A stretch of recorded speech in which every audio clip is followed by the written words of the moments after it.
Okay, welcome to Cottage.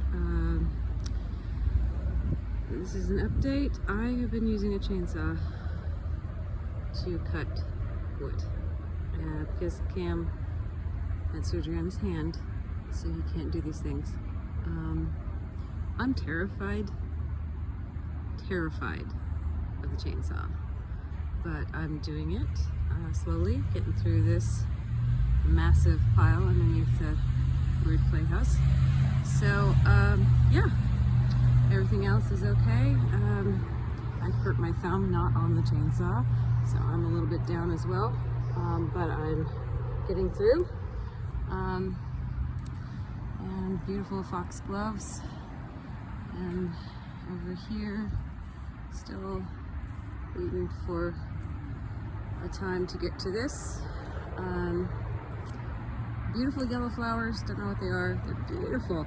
However, some of them have to go, so, because I got a clear path.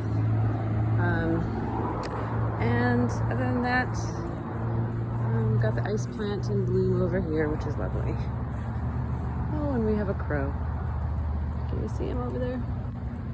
Through the foxgloves. Hi, hi, hi.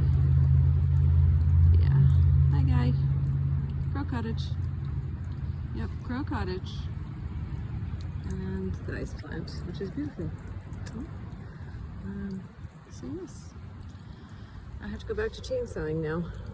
Wish me luck. Bye.